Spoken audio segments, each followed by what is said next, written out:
The Science of Getting Rich by Wallace D. Wattles. Narrated by Andrew. This is great audiobook production created for research, study, and discussion purposes. Chapter 10. Further use of the will. You cannot retain a true and clear vision of wealth if you are constantly turning your attention to opposing pictures, whether they be external or imaginary. Do not tell of your past troubles of a financial nature. If you have had them, do not think of them at all. Do not tell of the poverty of your parents or the hardships of your early life.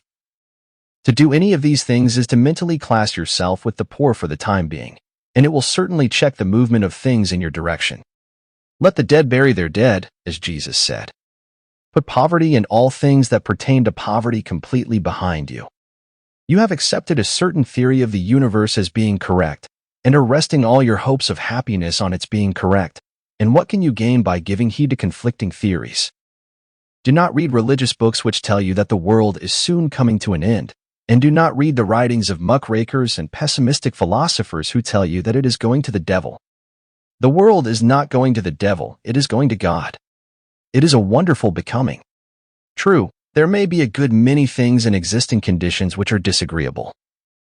But what is the use of studying them when they are certainly passing away, and when the study of them only tends to check their passing and keep them with us?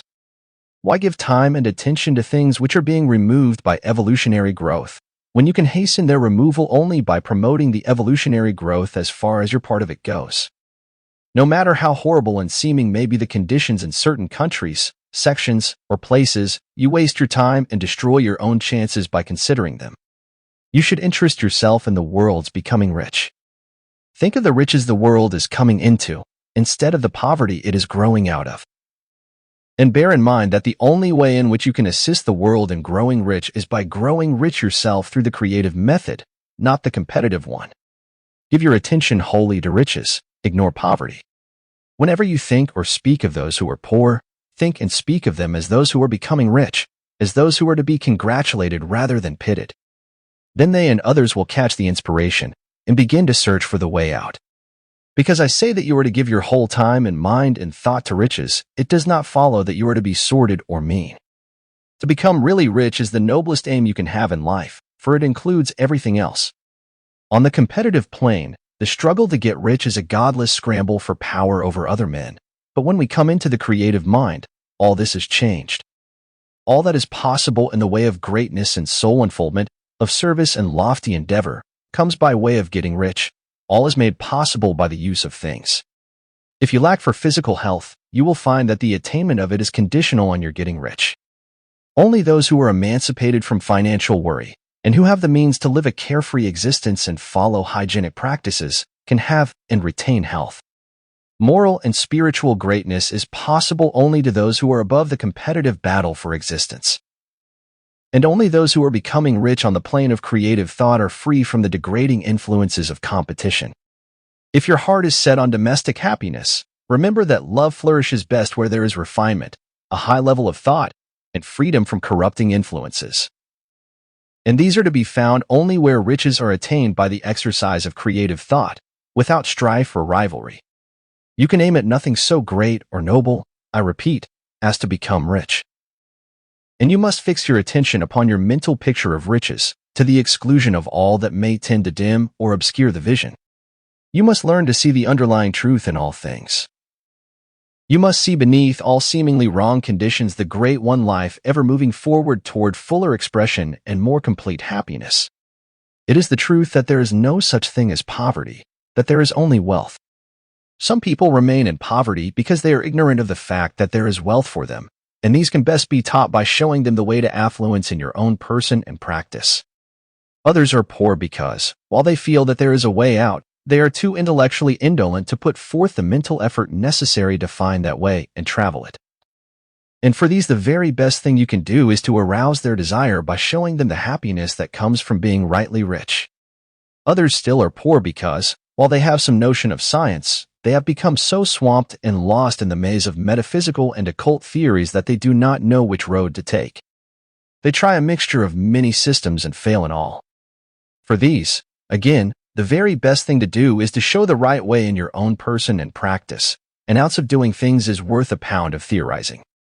The very best thing you can do for the whole world is to make the most of yourself. You can serve God and man in no more effective way than by getting rich. That is, if you get rich by the creative method and not by the competitive one. Another thing, we assert that this book gives in detail the principles of the science of getting rich, and if that is true, you do not need to read any other book upon the subject.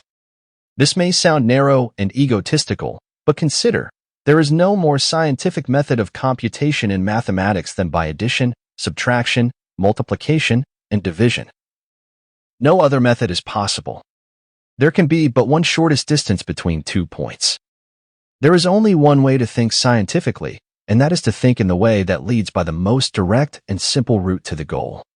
No man has yet formulated a briefer or less complex system than the one set forth herein. It has been stripped of all non-essentials. When you commence on this, lay all others aside, put them out of your mind altogether. Read this book every day, keep it with you, commit it to memory, and do not think about other systems and theories. If you do, you will begin to have doubts, and to be uncertain and wavering in your thought, and then you will begin to make failures. After you have made good and become rich, you may study other systems as much as you please. But until you are quite sure that you have gained what you want, do not read anything on this line but this book, unless it be the authors mentioned in the preface. And read only the most optimistic comments on the world's news, those in harmony with your picture. Also, postpone your investigations into the occult. Do not dabble in theosophy, spiritualism, or kindred studies.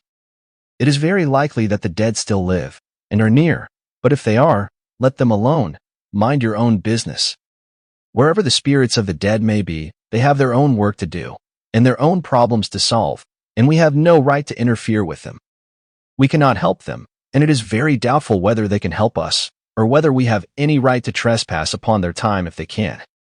Let the dead in the hereafter alone, and solve your own problem, get rich. If you begin to mix with the occult, you will start mental cross-currents which will surely bring your hopes to shipwreck.